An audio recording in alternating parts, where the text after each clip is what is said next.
eso, que no aporta estructuralmente a la estructura del pavimento, no aporta estructuralmente, es muy delgado. Entonces, lo que sí está, es la estructura, está compuesta por la subbase y la base. Y lo que estamos haciendo es poner sobre la base una alfombra al camino para que haya más comodidad, más confort, pero esto no aporta estructuralmente, ¿ya? Aunque tiene su buena duración. Actualmente se está haciendo más con concreto asfáltico, pero eso vamos a ver la próxima clase. No sé si tienen alguna pregunta, alguna consulta, porque ya nos hemos pasado de la hora. Aclaración, duda, quejas, reclamo.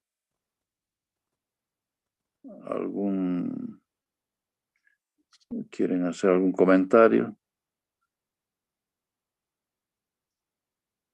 Ya, entonces ahí vamos a dejar la clase de hoy. Les agradezco mucho, jóvenes.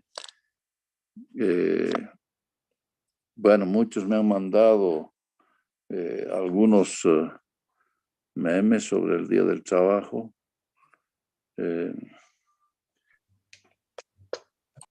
Y algunas felicitaciones también, pero nosotros cumplimos trabajando porque es Día del Trabajo. Ya. Gracias, jóvenes. Entonces, hasta luego. Buen domingo. Hasta luego, ingeniero. Hasta luego, Inge. Hasta luego, Inge. Hasta luego, Inge. Hasta luego.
Buenas tardes, jóvenes. Comenzaremos nuestra clase de hoy con ánimo, con entusiasmo, porque es día del trabajo y nos toca trabajar. Lo que pasa es que hemos perdido algunas clases y hay que recuperarlas, ¿no? Porque si no el tiempo no nos alcanza. Entonces, más bien tenemos la facilidad de poder asistir a clases a través del internet, ¿no? Y no hay que ir a la facultad.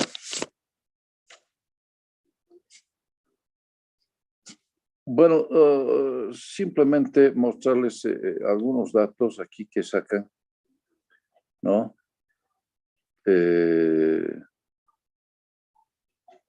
Normalmente el INE saca boletines. Aquí es tamaño del hogar en Bolivia según número de dormitorios. Entonces ven una persona, 0 dormitorios. Hay 75,000 hogares. Entonces, que no, según esto, no se ve muy claro. Que una sola persona vive ahí, ¿no? Debe ser una habitación muy simple, un cuidador de un lote. Aquí ya hay 4 personas, un dormitorio, son 72,000 hogares. 8 personas en 2 dormitorios.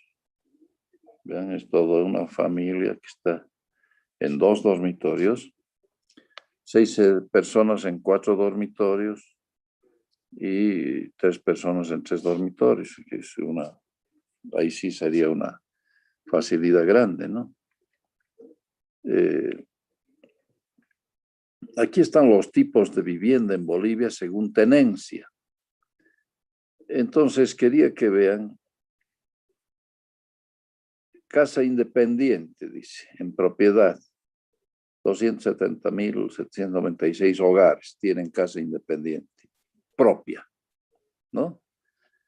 Departamentos. Bueno, en Anticres dice aquí, pero son edificios de departamentos. Y en este otro caso son habitaciones sueltas que en alquiler, o sea, son medias aguas y que son alquiladas, ¿no? También figura la choza o pahuichi, ¿no? En propiedad propia. Y las viviendas improvisadas, ¿no? Que se utilizan distintos materiales, lo que es posible conseguir. Esas diferenciaciones hace. Ahora, miren, esta es simplemente una tarjeta que me enviaron de felicitaciones por Navidad, pero muestra cómo aquí es en el África, esta vivienda con su propio espacio, cómo la modifican y vean y le dan la posibilidad de mejorar con sus servicios, ¿no? Entonces, esta es la modernización de la vivienda tradicional en Tsuana. Dice una década de transformación, ¿no? Están tratando de mejorar entonces las viviendas de las familias que viven muy hacinadas, con espacios construidos muy estrechos, ¿no? Entonces ya tienen, como ven aquí a la derecha, tienen un bañito separado del resto, ¿no? Y entonces mejor. Yo alguna vez les dije, la gente tiene que participar en la concepción y construcción de su vivienda. Este es un artículo de periódico que dice la participación popular en la planificación de su vivienda, ¿no? Pero vamos a dejar pendiente eso ahora, porque estamos hablando justamente de vivienda tradicional, ¿no? Vivienda tradicional. Hemos hablado de las viviendas tradicionales y hemos dicho que la vivienda tradicional en el altiplano es la que utiliza tierra como material de construcción, ¿no? O sea, material del lugar.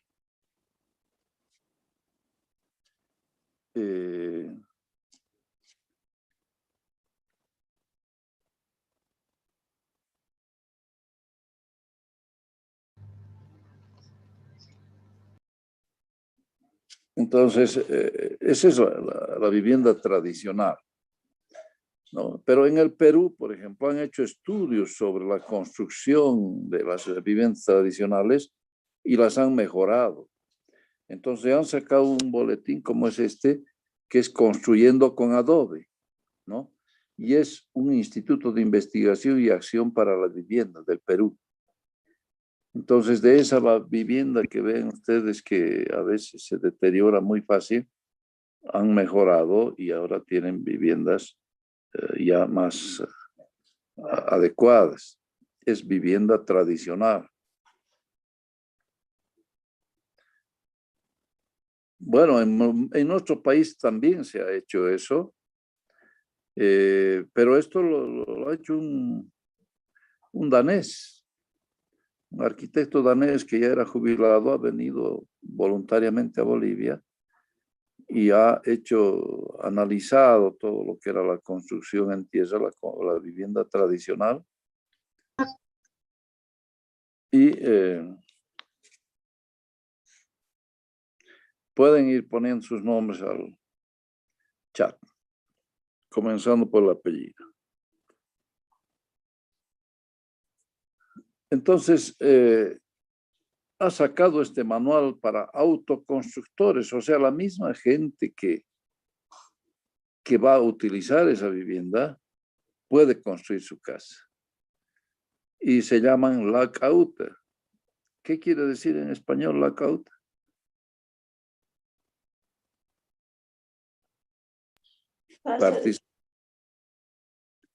Sí, dígame nomás, por favor.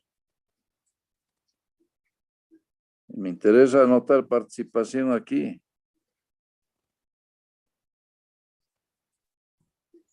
Casa de tierra, ingeniero. Ya, Uta es casa, ¿no? Y la K de tierra, ya. ¿Nombre? Nina Quispe Gerardo Nicolás, ingeniero. Ya, gracias. Esta no la he podido, pues, colocar entonces tienen que un poquito ver de un lado, ¿no? Pero vamos a ver otra. Miren, aquí es Fundación Pro Habitat, que también están viendo la forma de mejorar las construcciones.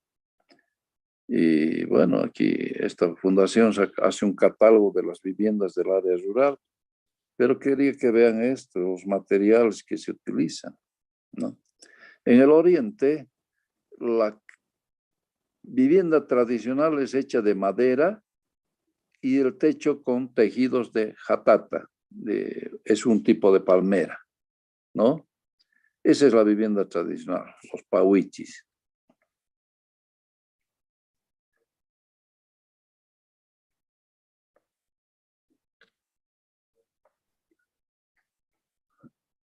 Bueno, les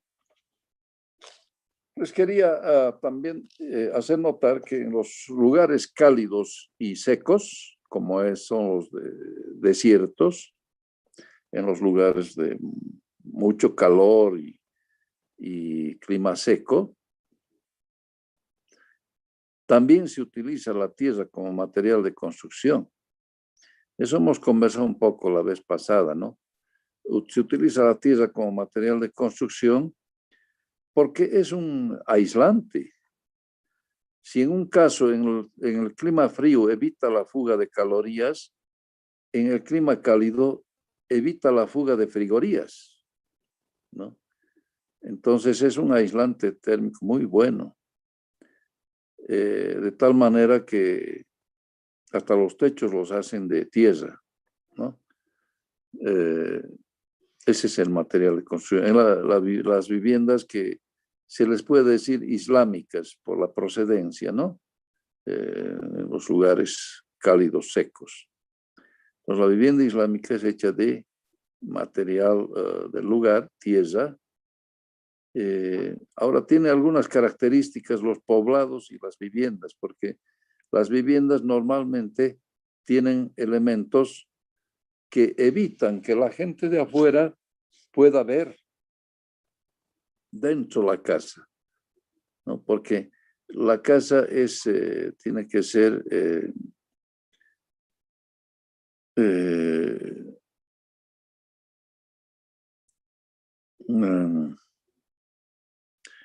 los árabes musulmanes les gusta la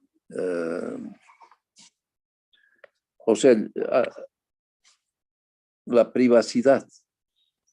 Entonces siempre hay elementos que evitan que se vea dentro, porque la vida dentro de las viviendas es propia de los que viven ahí, es la privacidad. Entonces, y ellos pueden casarse con 3 mujeres, los varones, ¿no? Entonces, requieren privacidad pues, para hacer su vida ahí.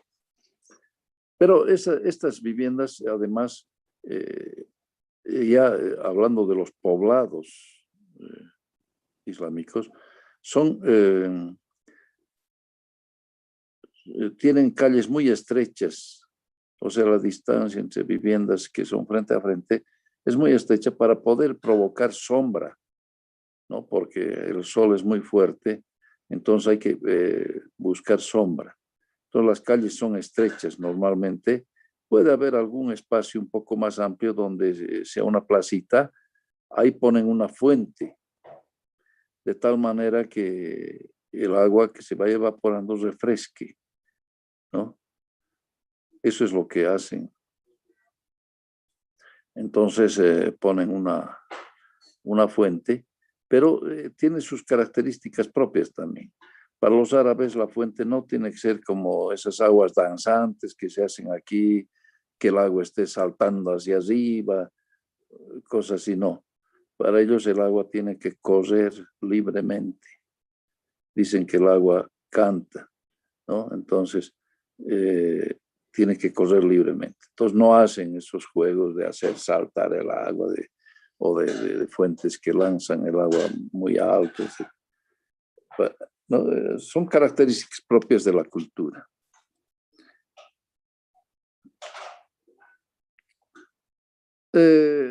Actualmente, entonces, lo que se está tratando es de estudiar la vivienda, reestudiar la vivienda tradicional y ver qué cosas se pueden mejorar para que sea una solución al problema de la vivienda, para buscar unas soluciones al problema de la vivienda.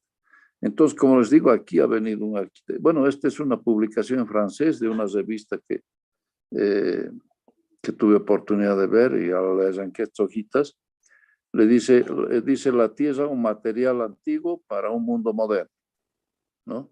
Y muestra aquí a la izquierda una granja, ¿no? En los contrafuertes de los Alpes, en Francia, hecha en puro tierra. Es tradicional.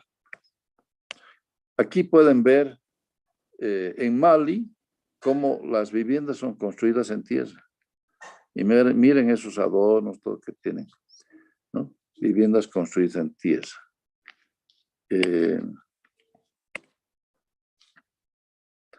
Este es lo más interesante, que en la ciudad de Saná, en el Yemen, hay viviendas hasta de 7 pisos, como ustedes pueden ver. Hay viviendas hasta de 7 pisos hechas en tierra. Y miren la calidad. Es increíble ¿no? Entonces, es una ciudad muy visitada por los turistas, pero ahora hay una guerra civil en el Yemen. Y ahora no hay turistas, además hay la pandemia más, pero en el Yemen hay guerras civiles, la gente está sufriendo mucho. Pero esta ciudad es tremendamente interesante porque son construcciones de gente notable que tienen 7 pisos hechos en tierra. Ustedes han visto aquí construcciones hechas en tierra ¿de qué altura?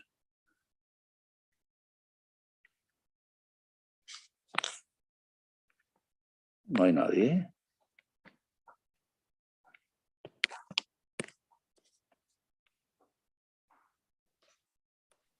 ¿2 o 3 pisos, ingeniero? Y hasta 3 pisos de la facultad se veía una casa de 3 pisos que siempre yo les mostraba con adobe, hecha con adobe, ¿no? Y se veía. Entonces, está bien. ¿Quién dijo eso? Salvatierra Frank Mario. Ya, gracias.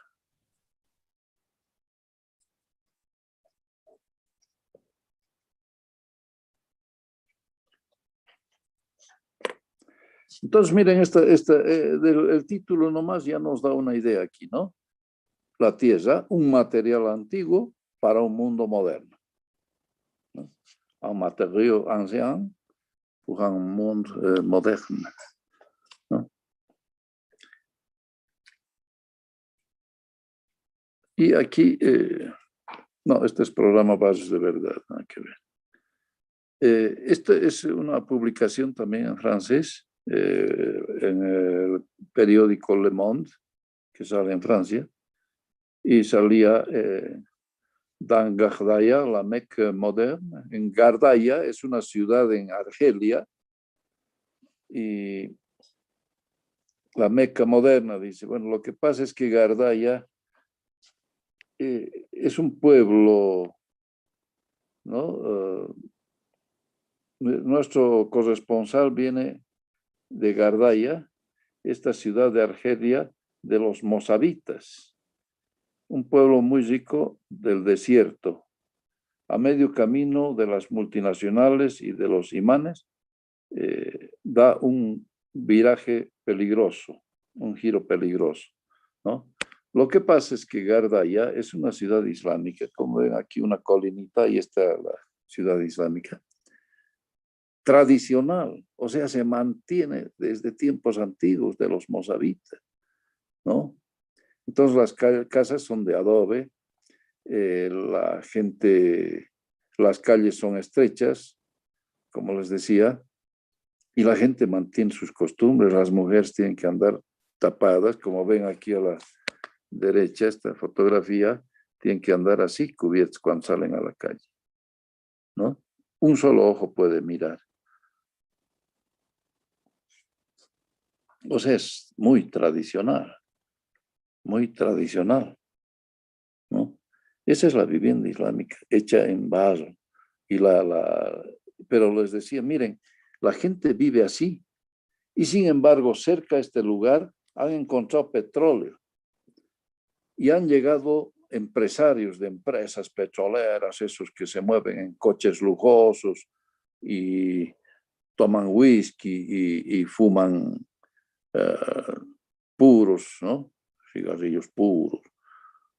Ellos llegan y ¿cómo ven ustedes el choque entre esa cultura contra esta otra cultura? ¿No? Es pues un choque tremendo, sobre todo para los que viven en este pueblo de Gardaya, ¿no? Y los niños van a la escuela fuera del pueblo, tienen que caminar algunos kilómetros por el camino, y pasan esos casos tremendos, y los niños hacen bromas, le sacan la lengua, qué sé yo, pero para reír. Pero ellos no se dan cuenta de esa gran diferencia que hay. La gente aquí se mueve en camellos, seguramente a pie, y pasan unos casos, pero pues limosinas, ¿no? Porque el petróleo da mucha plata. Y entonces eso está cambiando mucho a la gente. La cultura está siendo agredida porque ya tienen que instalar una ciudad más moderna y cerca, ¿no? Y en esa ciudad moderna tienen que abrir bares, porque es gente extranjera que quiere un lugar donde irse a tomar un whisky, ¿no? Y divertirse a su manera. Y eso es un choque cultural, ¿no? Yo quería mostrarles eso para que se den cuenta. Nosotros tenemos localidades tradicionales también. Aquí está el manual de la Lacauta, ¿no? Y aquí dice asentamientos humanos y sostenibles en el altiplano. ¿No? Y no es de hace mucho, es del 2001. Este arquitecto vino y ya se ha ido. Ha estado varios años viviendo en Bolivia y ha estado analizando. Y miren aquí cómo están construyendo. La bóveda es muy bueno porque no necesitas vigas, ¿no? Entonces están construyendo en tierra con adobe, ¿no? Y claro que tienen aquí sus guías a través de estas cuerditas para darle la curvatura adecuada, porque el peso, las fuerzas que puede haber, tienen que repartirse hacia los costados, ¿no? Pero esto han hecho ellos mismos sus casas y no llega a costar más de $2.500 una casa hecha, autoconstruida, ¿no? Hecha en adobe. Pero les comento que estas casas se han hecho en La Huachaca, camino a Oruro. Ustedes pasan Patacamaya, Sica y de ahí viene La Huachaca. Y han construido algunas de estas casitas para los turistas que puedan alojarse y son muy cómodas porque además este arquitecto le ha adicionado algo que las hace más confortables. Le ha puesto baterías solares, o sea, calefactores solares. Entonces la casa es calientita. Entonces, si ustedes van por ahí y buscan dónde alojarse, váyanse a La Huachaca. A mí me ha tocado eso, estaba trabajando por ahí y al chofer y a la gente que me acompañaba les dije, nos alojaremos ahí. No, ingeniero, ¿cómo? Dicen, no, que es casa de bar. Vámonos a Caracollo. En Caracollo, claro, había un señor que daba alojamiento, tenía piezas más o menos adecuadas, Adalit se llamaba, pero se había muerto. Pues no había quien nos dé alojamiento. Al final en una casa nos dan alojamiento y era una habitación con 3 camas, éramos 3 creo, o 4 camas, no me acuerdo si éramos 4, y no tenía ni ventanas. Bueno, no nos quedó más que ahí, ¿por dónde íbamos ahí? Porque porque mi chofer y los otros dos, medio tercos, ¿no? Vamos ahí, como aquí. Y hemos dormido pues, de mala forma porque eran camas que nunca las habían tendido bien, ni no las habían cambiado sábanas, nada. Hemos ido en la cama que yo estaba, he sacado una cajetilla de cigarrillos de ahí adentro, ¿no? Entonces, pero en La Huachaca nos ofrecían alojamiento y nos decían desayuno más, podemos llamarla a una señora que hace desayunos cuando vienen los turistas, porque hay turistas que van ahí, se alojan y después van a caminar por los chulpares, ahí cerca hay chulpares, ¿no? Entonces ahí se ha materializado esto de las lacautas con esta forma de bóveda, ¿no? Y claro, los envidiosos que aparecían de por ahí que no habían entrado al plan, les decían, estás construyendo tu tumba, les decían, por la forma, ¿no? Por la forma. Pero les comento que todo el hospital que hay en La Huachaca es también hecho en vaso, así con estas formas, solo que es más grande. Todo se ha hecho así con esta forma.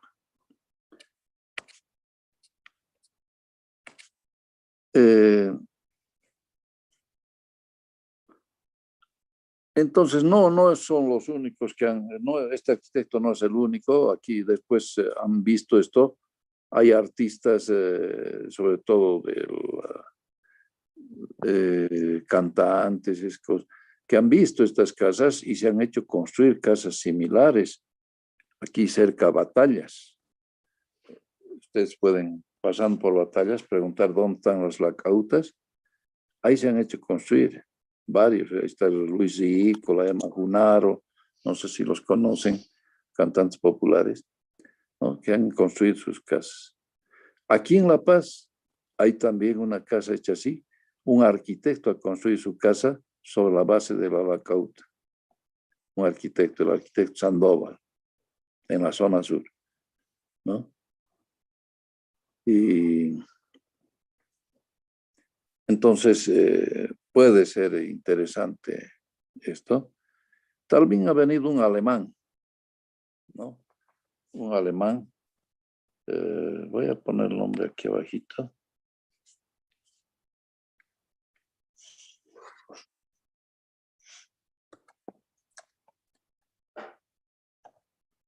Ay, no, ¿qué pasó? Se va a cortar, no sé por qué me escribe otra cosa esto.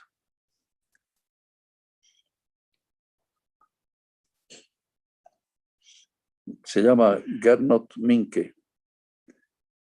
Él ha estudiado la construcción en tierra en muchísimos países del Asia, del África y de Latinoamérica, ¿no? Porque hay construcciones de la época de los faraones en Egipto que todavía se mantienen las paredes así en vaso, ¿no? Y en varios países del África hay construcciones en vaso, antiguas, tradicionales. Ha estudiado eso, ha ido al Yemen, ha estado en varios lugares, ¿no? En el Asia también, y ha venido aquí y ha planteado hacer también una construcción en adobe, que se ha hecho aquí aquí en La Icacota. Se llama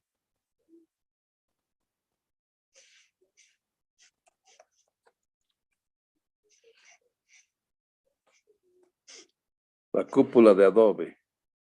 Han debido ver ustedes cerca a este jardín infantil, no, como es un parque infantil que hay ahí. No sé cómo se llama.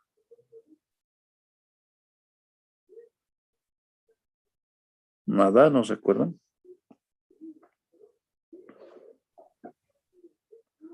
Gernot Minke ha hecho la cúpula de adobe, que es un salón grande y es antisísmico.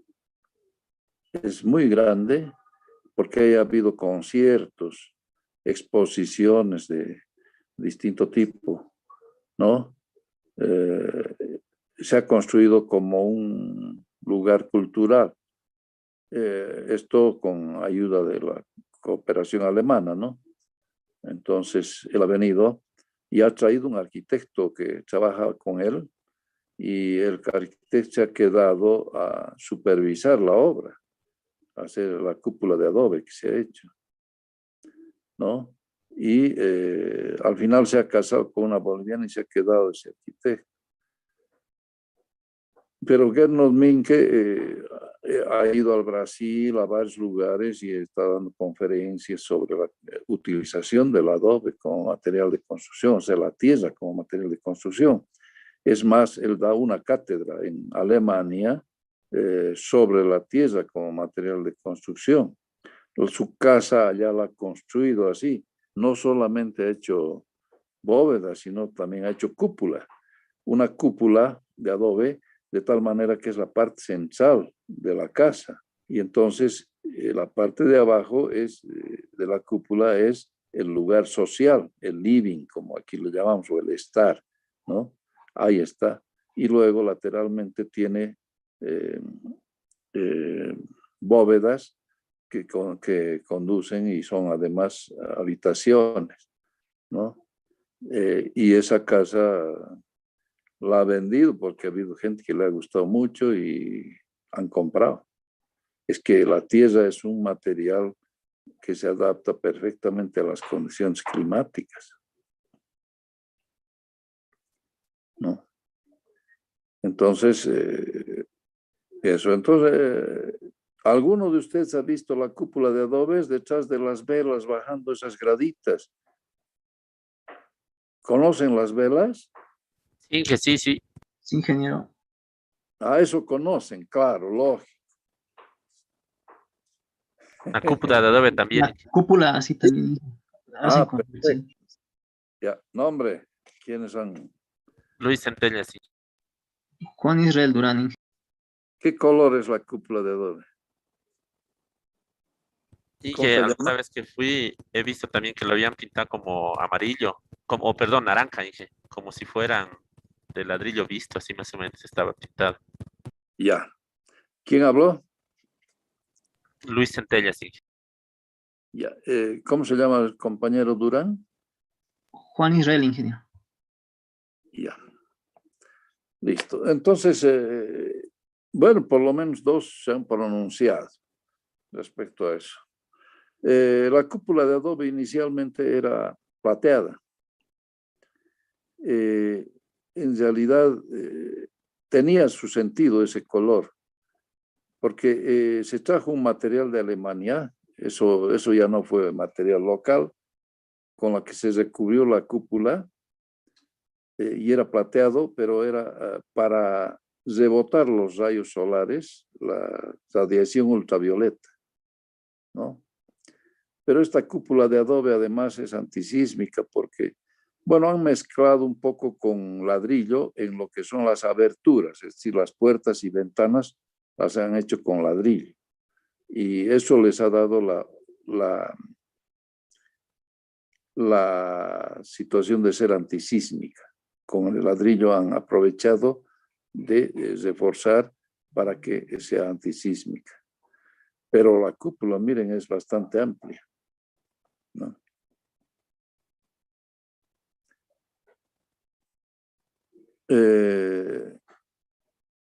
Bueno, pero en otro voy a preparar algunas fotografías de la cúpula de adobe, ya que ustedes solo van a las velas y no bajan un poquito para ver la cúpula de adobe. ¿Qué se llama ese parque infantil que se ahí subiendo? Que tiene un funicular. El funicular más chiquito del mundo debe ser porque uno se sube y ya tiene que bajarse. Hace tiempo creo que se llamaba Inge de Pusillo, si no me equivoco, algo así. Ah, Sí, antes era el cursillo. sí, así. ¿No es el Parque La Cacota, Inge? Claro, es en la Icacota, pero no, se llamaba el Cusillo, ahora creo que le han cambiado el nombre. Inge se llama Pipiripi, creo, ahora. Ah, sí, Pipiric. Sí, ¿Quién sí, dijo eso? Cristian Valencia. Ya. ¿Las llevas a tus guaguitos? Al Pipiripi. Broma es, cuidado, che. Todos son solteros cuando salen de su casa. Ya, entonces, le estoy dando ejemplos, ¿no? De que aquí se ha tratado de revalorizar la tierra como material de construcción también, ¿no?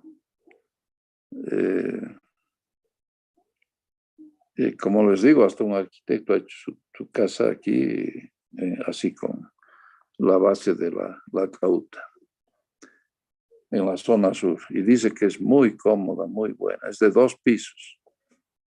Porque los diseños que ha hecho este arquitecto, lo que pasa es que yo tenía la tarjeta de este arquitecto. Y cuando estábamos pasando clases todavía presenciales, les mostré, alguno de ellos me pidió que le muestre la tarjeta y le pasé y no me devolvió, yo me había olvidado, así que ya no tengo más la dirección del arquitecto. Así es, ¿no? A veces a uno le hacen olvidar. Se aprovechan de la nobleza.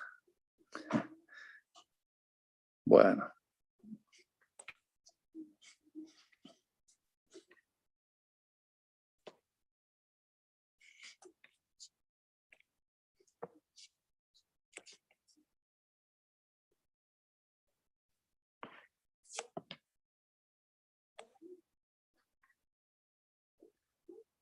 Entonces, la vivienda tradicional hay que estudiarla.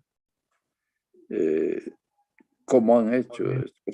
Los suecos también han venido aquí y han visto cómo se hacen los adobes y han dicho cómo van a hacer los adobes de esa forma. Y se han ido a Suecia y han hecho una máquina donde tú puedes tener un rendimiento muchísimo mayor. Tienes la forma del adobe, la llenas de tierra o sea, la llenas de barro mezclado con paja, pero es como un molde. Entonces pasa eso, pasa otro y así. Y esa maquinita que la han perfeccionado para poder hacer adobes en más cantidad, ahora la venden. Tienen en sus catálogos precios y todo. Y nosotros no somos capaces de hacer eso. Es más, ya no se consigue adobe.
No está.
Bueno, entonces hemos visto la producción de viviendas tradicional, ¿no?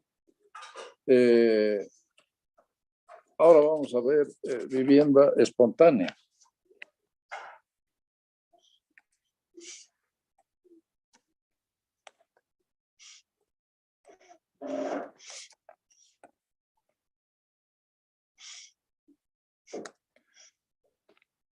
Y la vivienda espontánea es la que encontramos en los barrios espontáneos, en las laderas, normalmente aquí en La Paz, ¿no? En los barrios espontáneos. ¿Qué materiales se utilizan? Porque en la vivienda tradicional hemos visto que utilizan materiales del lugar están perfectamente adaptadas a las condiciones climáticas y son bastante homogéneas entre sí, se parecen, ¿no? Esas tres características son importantes, la vivienda tradicional. Pero la vivienda espontánea, ¿qué materiales se utiliza? Si alguno de ustedes me puede dar una opinión.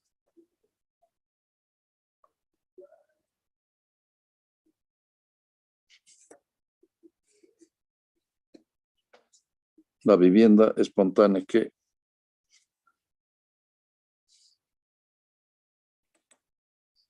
material se utiliza?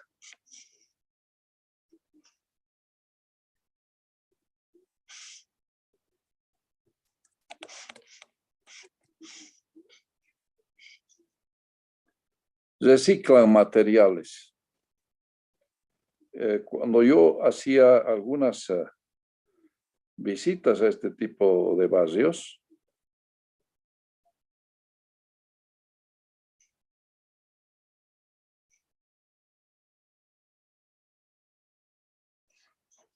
con los estudiantes íbamos hace tiempo, pero yo comencé dando la materia y tenía 8 estudiantes en el curso.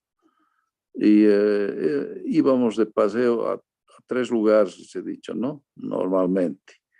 Íbamos a un barrio espontáneo, íbamos a recorrer el centro de la ciudad e íbamos a Tiwanaku. Eran los 3 lugares que normalmente íbamos cada semestre, pero eran pocos estudiantes y se podía hacer eso, ¿no? Hasta que hemos llegado a ser más de 30, hasta ahí hemos podido hacer esas visitas, pero ahora ya es muy difícil, ¿no? Porque si vamos 80, nos van a creer que estamos bloqueando, haciendo manifestación o algo. Hay que cuidarse también de esas cosas, malos entendidos, ¿no?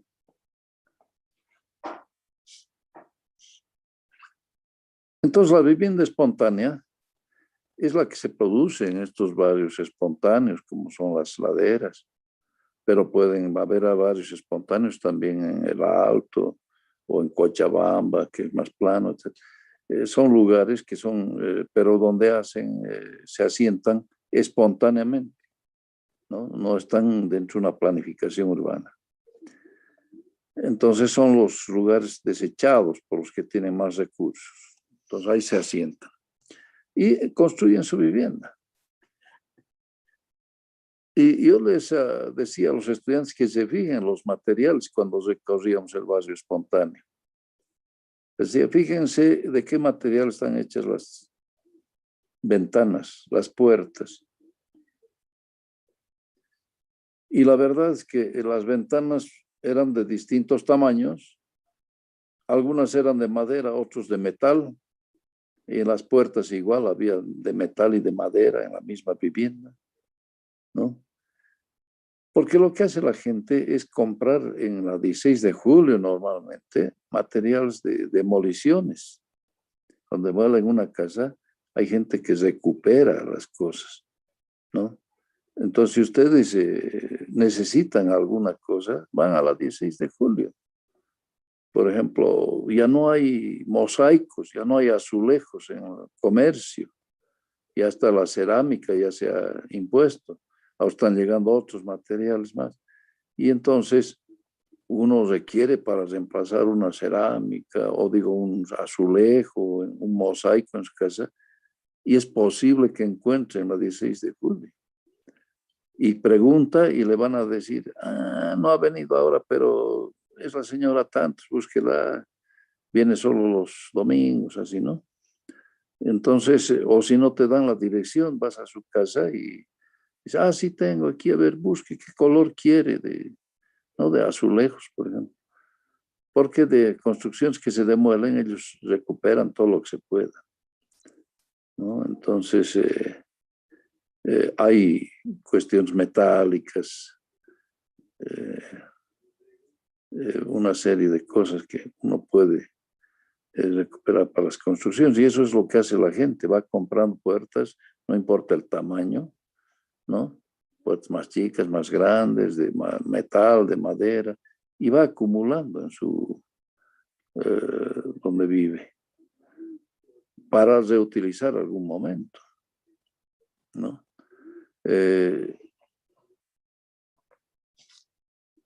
Yo les comento, porque he visto que aquí voy a hacer un...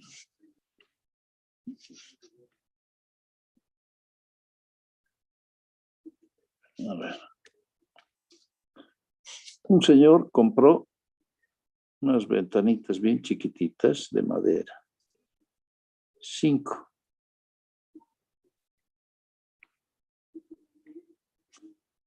Luego se compró una puerta de garaje así grande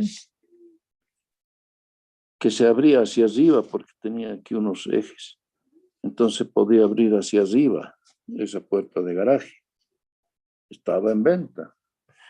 Encontró otra puertita chiquita también. Encontró una ventana medianita. Se compró. Una escalera encontró. Se compró.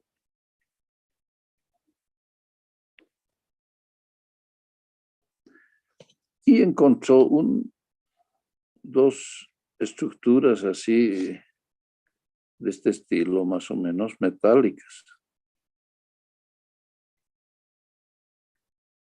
donde una ventanita, creo que aquí era la que se abría.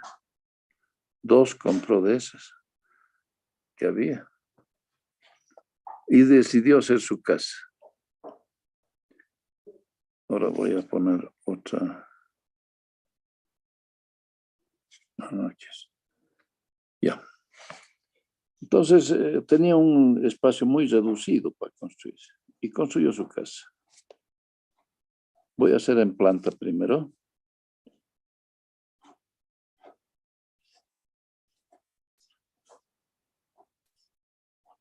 No me gusta.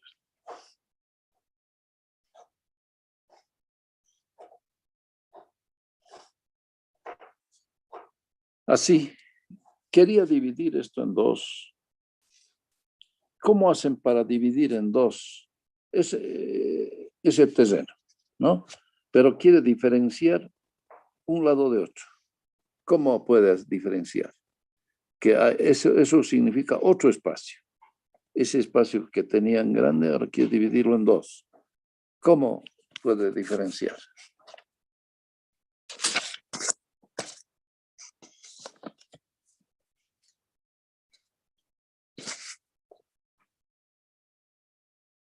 ¿Qué dicen? ¿Marcando el piso?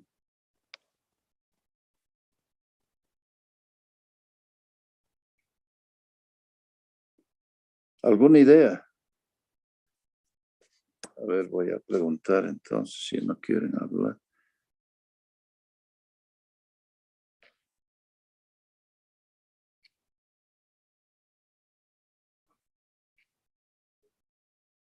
Robert Mendoza, ¿qué dices? Robert Mendoza.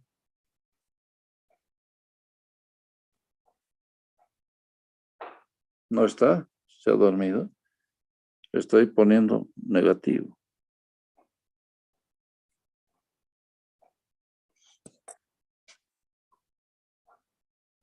No, no está Robert Mendoza ya.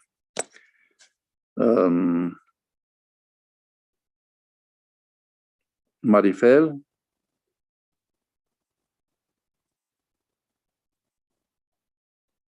Marifel. Vanessa.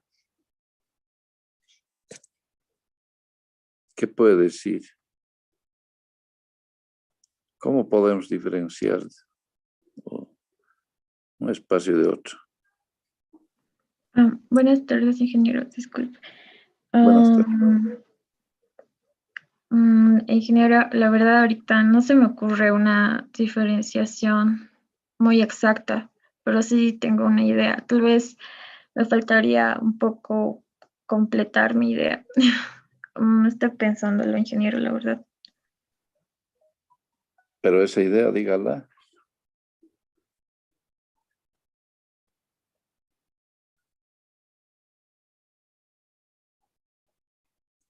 Bueno, yo les voy a decir entonces. Si yo hago un desnivel, una gradita, o sea, relleno un lugar o lo excavo el otro, si tengo una diferencia de alturas nomás pequeña, ya estoy diferenciando espacios. Y eso es lo que hizo este señor. Pero además, aquí hizo una columna. Aquí hizo una columna porque ahí apoyaba la escalera. O sea, aquí venía la escalera que la estaba apoyando en la columna. Era para subir a un segundo piso. Pero veremos este primer piso. Resulta que hizo lo siguiente. Así. Y dividió en dos también. Esto ya con una pared. En el sentido de que este lado era el dormitorio de los mayores, dormitorio, y este otro era dormitorio de los niños, 2 hijos. Entonces, este otro espacio quedaba para hacer el estar, y aquí el comedor.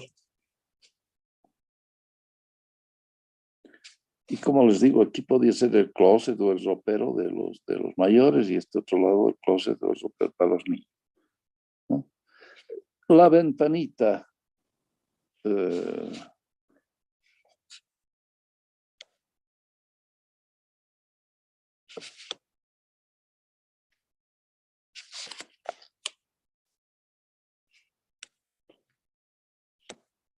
esta ventanita la puso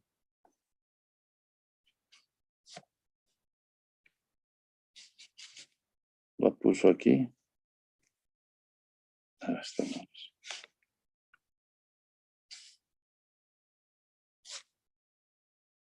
Oh, no puede ser. Por hacer una ventana se me va la pared.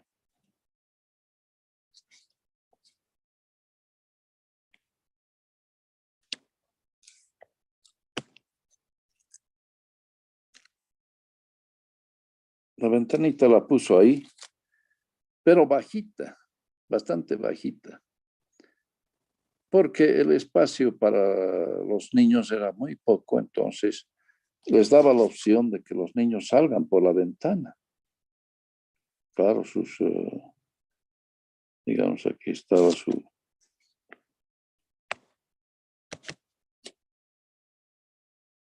camitas, ¿no? Y entonces los niños jugaban, podían salir por la ventana, venían corriendo por aquí, y resulta que aquí estaba la puerta grande, o sea,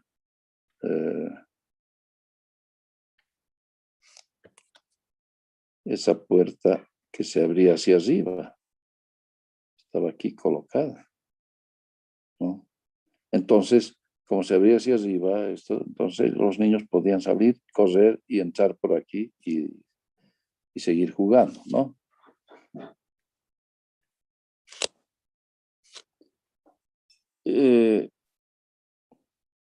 Esa era la idea. Pero aquí, bueno, es la habitación de los mayores, ¿no?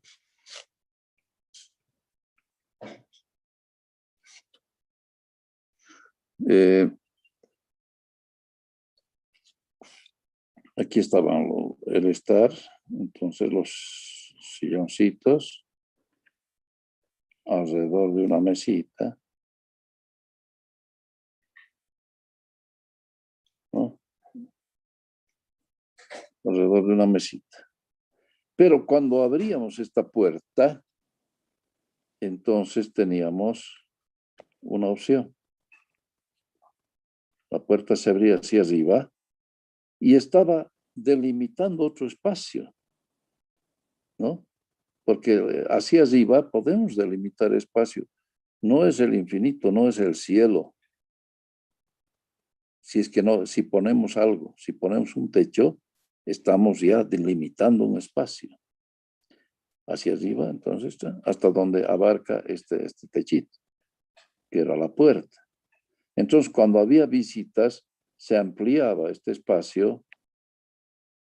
Cuando había visitas, se ampliaba este espacio porque se podía sacar unas sillas más aquí, ¿no? Y se tenía un mayor espacio social, ¿no? Y los niños podían nada más jugar. Entonces se dan cuenta. Y la otra puertita se puso aquí. Porque la cocina se hizo aquí afuera. Entonces,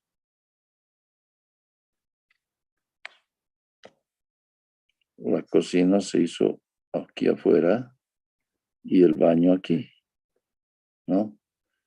Entonces esa puertita permitía acceder a la cocina o al baño. Esa otra puertita. Entonces, ¿qué nos falta utilizar? Bueno, aquí el comedor, ¿no? Su mesa, sus sillas, ¿no? Entonces, en la parte alta era simplemente esta parte se utilizaba como elevada. Ya les voy a mostrar por qué. Y entonces en la parte alta se colocó las 5 ventanitas aquí.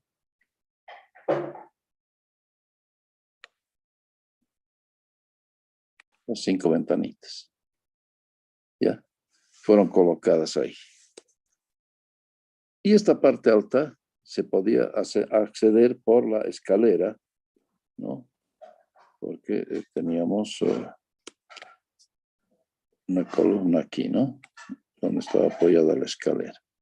Entonces accedía y entonces esta parte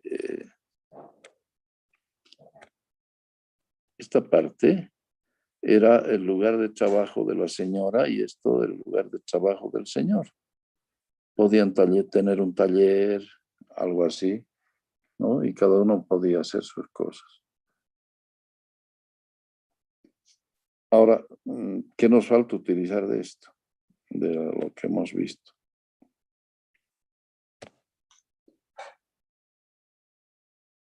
No va a entrar. Vamos a ver otra.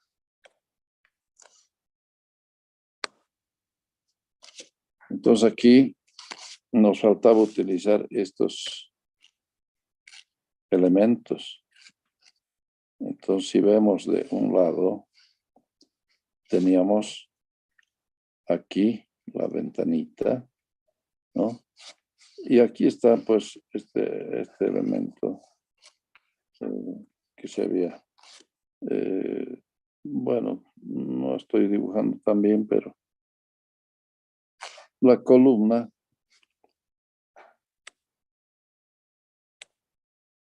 quedaba por ahí, ¿no? Al medio.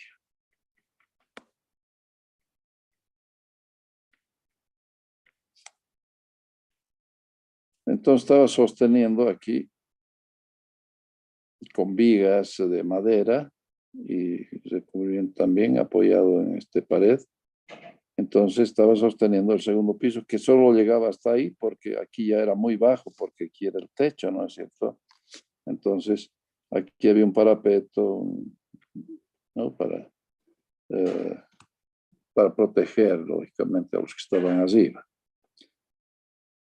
a todo lo largo. Entonces, bueno, aquí podemos hacerle un poquito más de la división más, la cosa que se podía abrir, esa ventanita. Las otras ventanitas ya les he dicho que estaban a lo largo de esta pared, 5 ventanitas, ¿no?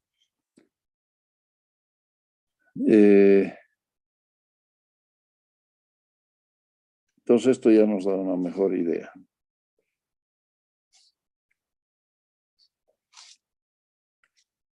Entonces miren, hemos utilizado las 5 ventanitas, la puerta que se abre hacia arriba, esta otra puerta para ir a la cocina y al baño, esta otra ventana del dormitorio de los niños, estos 2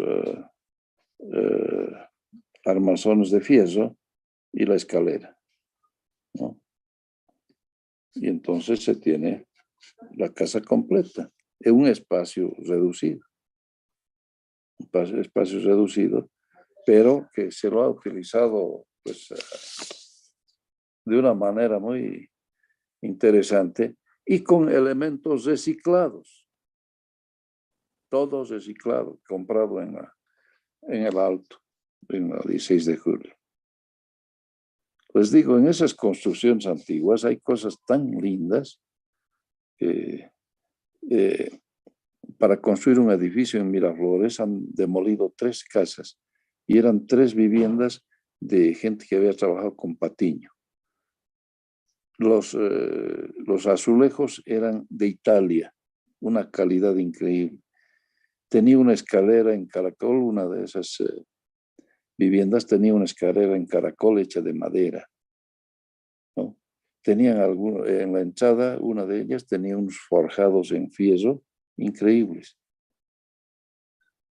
De tal manera que cuando han demolido, los que se han avivado han ido a sacarse, porque ya habían comprado las 3 casas para construir un edificio, han ido a sacar los azulejos con sus albañiles para sacarlos enteros, porque eran de una calidad increíble, se notaba, ¿no? Pues eran italianos. ¿De qué épocas, no? De la época de Patiño. Entonces, han sacado todo lo bueno de ellos, todo lo que era posible de reutilizar y se han llevado. Entonces, la gente está viendo eso. Gente del Alto va cuando hay demoliciones y compra cosas. Y luego en la 16 de julio encuentra pues cosas para comprar interesantes. Y después puede hacer su diseño y hacerse más o menos, decir esto yo utilizo en esto otro en otro y listo. Miren, toda una familia aquí en un espacio reducido y hasta tienen un lugar para su taller. ¿Ya? Entonces de aquí vamos a sacar unas conclusiones interesantes. La vivienda espontánea utiliza materiales de reciclaje, ¿no? Eso es. Son heterogéneas, lógicamente, porque no se va a parecer una a otra. Son heterogéneas. Ahora, yendo a esos barrios, ustedes van a ver que incluso mezclan materiales. El piso de abajo le hacen de adobe y el de arriba de ladrillo. Porque, bueno, el piso de abajo normalmente es más frío, entonces el adobe te va a proteger más, es un aislante. Y el de arriba ya lo hacen con material como ladrillo para que se vea, ¿no? Que están utilizando un material, producto de las industrias. Se ve esas cosas, esas mezclas en estos barrios. Y como les digo, puertas de ventana de madera, puertas metálicas, es mezclado. Ahí no tiene importancia. La cosa es el espacio, tener la protección climática, que es importante, y bueno, el mejor aprovechamiento del espacio que normalmente es reducido. Entonces esos barrios son terrenos muy pequeños porque hay mucha gente que vive por ahí, ¿no? Eso tendríamos entonces como producción de viviendas espontáneas. No sé si quieren hacer algún comentario, alguna duda que tengan, pregunta. Más me gustaría comentarios.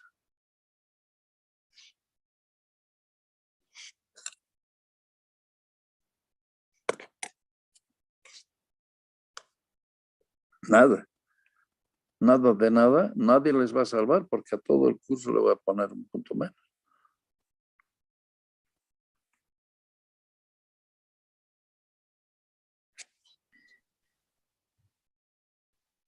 Nada, nada siempre. Ingeniero, yo tengo una pregunta. Por favor. Yo tenía una duda, o sea, me preguntaba cómo se realiza lo de los iglús, ya que, o sea, para mantener el calor adentro se puede. Me preguntaba, ¿no? ¿Cómo no se derretía el material, ya que es de hielo, ¿no? Esa era mi pregunta, nomás. Inge. Sí, está bien. El iglú utiliza materiales del lugar y se adapta a las condiciones climáticas, es decir, utiliza el hielo, digamos, cortado como adobes, ¿no? Y se forma la cúpula, ¿no? Entonces, por dentro está forrado con pieles, ¿no? Para mantener una cierta temperatura. Si se corta en 10 minutos ya va a ser las 3. Entonces ya no vamos a entrar. ¿Quién me va a enviar la lista? Ingeniero, yo le voy a enviar. Ya va a poner su nombre ya. Para que yo sepa quién me está enviando. Entonces, los iglús son así, protegidos con pieles por dentro. Y bueno, la gente sí se abriga también con pieles. Para decirles algo que es interesante, vamos a comparar. ¿De qué está hecha la ropa de los nómadas del desierto?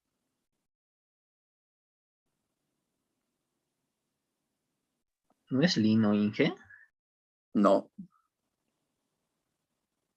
¿Han visto que por ahí crían bastantes ovejas? Es de lana, porque la lana es un aislante térmico. Nosotros utilizamos la lana para el frío, ¿no es cierto? Porque las fibras de lana son huecas por dentro. Entonces, permiten un mejor aislamiento térmico. Entonces, cuando nos ponemos lana, evita que nos enfriemos, ¿no es cierto? Cuando hace frío nos ponemos ropa de lana, porque es un aislante térmico. Pero siendo un aislante térmico, también en el desierto lo utilizan para que el calor no penetre, ¿no? Entonces mantiene la temperatura del cuerpo. Por eso la ropa de estos señores que se mueven en camellos o en caballos en el desierto es de lana. Los nómadas del desierto, los bereberes. Entonces, a similitud de eso, los habitantes del Alaska, de los que viven en iglús, entonces su vivienda tradicional es esa. Entonces utilizan pieles porque eso protege. Entonces dentro de la iglú están cubiertas todas las paredes con pieles. Y ellos también en su vestimenta usan pieles, ¿no? Responde tu pregunta. ¿Quién preguntó eso? Yo, ingeniero, Juan Israel Durán. Ya, gracias. No sé si más o menos responde tu pregunta. Sí, está bien, Inge, muchas gracias. Pero es una vivienda tradicional porque utiliza materiales del lugar, ¿no? Entonces la temperatura externa va a evitar que este hielo se derrita, ¿no? Y internamente ellos ya aíslan.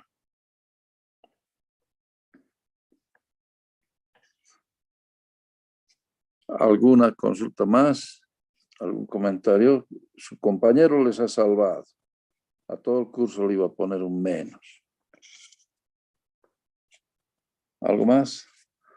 Bueno, vamos a Y que pasar. disculpe, más bien una observación quería hacer. Creo que los nómadas del desierto utilizan ropa ligera y no al contrario ropa de lana. Eso lo he encontrado para que circule el aire y lo único que no se cubren es la cara nomás. No, la cara también se cubre. Yo tengo uno de esos. Voy a sacarme una foto con eso ya. No, lo que pasa es que en los poblados sí utilizan ligera, pero no son los nómadas. En las pobladas, como en los tiempos de Jesús, utilizaban una túnica así muy liviana, ¿no? Y de color claro, blanca normalmente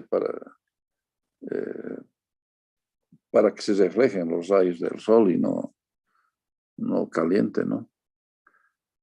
Porque los colores oscuros son los que atraen, pero los claros son los que reflejan, repelen. Eso sí, en las ciudades. Es más, actualmente todavía usan esas vestimentas tradicionales, ¿no? Sin embargo, vamos a darte el beneficio de la duda si me envías la publicación. ¿Ya? ¿Cuál es tu nombre? Iván Denis Calle. Ya, gracias, Iván.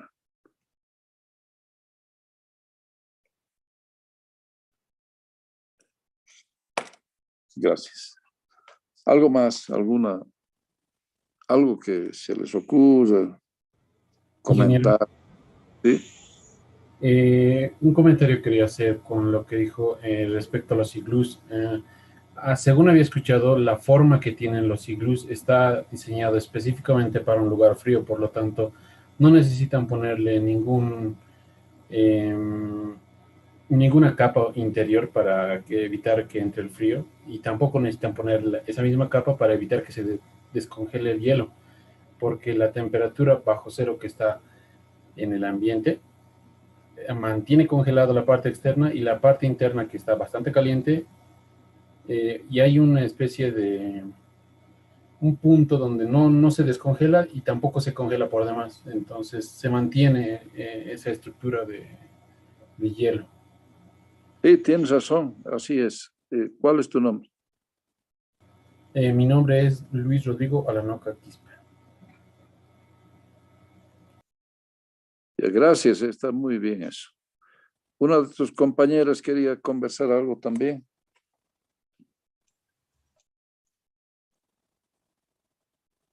¿Alguien quiere decir algo? Ingeniero, le quería preguntar algo sobre las viviendas espontáneas. Ya. Ingeniero, esto de las viviendas espontáneas es, digamos, ¿es una solución o es un problema para dar solución al problema de las viviendas en La Paz? ¿Cómo afecta esto a nuestra área, en nuestro caso a la ingeniería civil? ¿Cómo puede afectar en el campo laboral? Sí. Bien. Mira, la gente tiene necesidad de vivienda. Se asienta espontáneamente en un lugar, en los lugares que pueden tener sus peligros, puede estar sujeto a deslizamientos, pendientes fuertes, inundaciones, no sé, ¿no? Pero esos lugares desechados por los que tienen más recursos son ocupados por los que tienen menos recursos. Pero es interesante estudiar la vivienda espontánea porque tienen una buena, los que se asientan así espontáneamente, comienzan primero a apropiarse del espacio, es decir, darse cuenta del espacio con el que cuentan. ¿Y qué pueden hacer ahí? Y se ha estudiado eso, tienen una lógica muy interesante, porque, por ejemplo, tienes las viviendas de la ladera oeste y de la ladera oeste y de la ladera este, ¿no? Hay una cierta, incluso, diferenciación. Los de la ladera oeste tienen talleres artesanales, se ocupan de hacer bordados, además los brujos también por ahí están, ¿no? En cambio de la ladera este, son más gente que sí ha hecho la vivienda, pero tiene actividades fuera de la vivienda, ¿no? Ahora, ¿a qué se dirige tu pregunta? Un poco me he confundido aquí. Quería saber, ingeniero, cómo son, o sea, son autoconstrucciones, ¿no ve? ¿Cómo afectaría nuestro campo laboral en ingeniería civil y o qué solución se le daría? Bueno, ellos construyen su casa contratando un albañilcito con cierta experiencia y listo, ¿no? O sea, los ingenieros civiles no participan ahí. En la rehabilitación de los barrios participan más los arquitectos porque el hecho es cómo utilizar el espacio. Ellos tienen sus lógicas, los que viven ahí, tienen una lógica y bastante interesante porque siempre piensan en el sol, ¿no? Para la ubicación de su construcción, todo eso. Pero no participa un ingeniero civil. El ingeniero civil participa en los barrios espontáneos, en todo lo que corresponde a estabilización, en construir de muros, los equipamientos, es